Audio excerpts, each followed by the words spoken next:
രാവിലെ നേരെ നമുക്ക് സങ്കീർത്തനം 15-ാം അധ്യായം ഒന്ന് വായിച്ച് പഠിക്കാം. യഹോവേ, നിന്റെ കൂടാരത്തിൽ ആർ പാർക്കും? നിന്റെ വിശുദ്ധ പർവ്വതത്തിൽ ആർ വസിക്കും? യഹോവേ, ദാവീദിന്റെ സങ്കീർത്തനമാണ് 15-ാം സങ്കീർത്തനം. ഇതിനകത്ത് കൊടുത്തിരിക്കുന്നത് കർത്താവിൻ്റെ കൂടാരത്തിൽ ആർ പാർക്കും?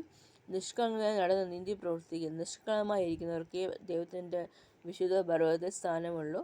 ഹൃദയപൂർവ്വം സത്യം സംസാരിക്കുന്നവൻ, നാവുകൊണ്ട് കുരുള പറയാതെയും തൻ്റെ കൂട്ടുകാരനോട് ദോഷം ചെയ്യാതെയും കൂട്ടുകാരൻ്റെ അപമാനം വരുത്താതിരിക്കുന്നവൻ. നമ്മുടെ ഫ്രണ്ട്സിനെല്ലാം നമ്മൾ വഞ്ചിച്ചിട്ടുണ്ടെങ്കിൽ തമ്മിലോട് ക്ഷമ പ്രാപിച്ച് നിരപ്പാക്കി അവരുടെ ഫ്രണ്ട്ഷിപ്പ് ഗേൾസാണെങ്കിൽ ഗേൾസിനോടുള്ള ഫ്രണ്ട്സ് അതൊക്കെ ആയിരിക്കാൻ ദൈവത്തിൻ്റെ കൃപ വ്യാപരിക്കട്ടെ.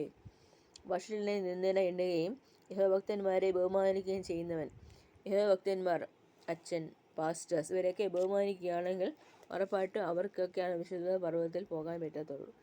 സത്യം ചെയ്തിട്ട് ഛേദം വന്നാലും മാറാത്തവൻ, യഹോഭക്തന്മാരെ ബഹുമാനിക്കുകയും ചെയ്യുന്നവൻ. തൻ്റെ ദ്രവ്യം പലിശയ്ക്ക് കൊടുക്കാതെയും കുറ്റമില്ലാത്തതിന് വിരോധമായി കൈക്കൂലി വാങ്ങാതെ ഇരിക്കുന്നവൻ. ഇങ്ങനെ ചെയ്യുന്നവൻ ഒരു നാളും കുലുങ്ങിപ്പോകുകയില്ല. കുറ്റമില്ലാത്തതിന്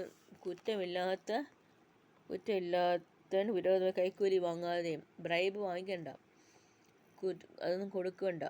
നമ്മൾ നേരെ അങ്ങ് നടന്നാൽ നേരെയോട് നടക്കുന്നവർക്ക് ഒരു നന്മയും മുടക്കുകയില്ല. കർത്താവിൻ്റെ കൂടാരത്തിൽ ആരാ വസിക്കുന്നത്?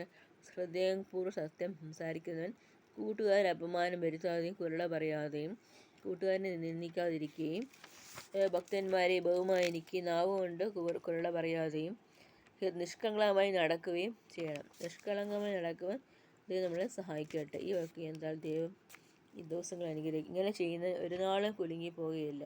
കർത്താവിൻ്റെ വചനത്തെ ആശ്രയിക്കുന്നവർ ഒരു നാളും കുലുങ്ങി പോകുകയില്ല. ആമേൻ, ആമേൻ.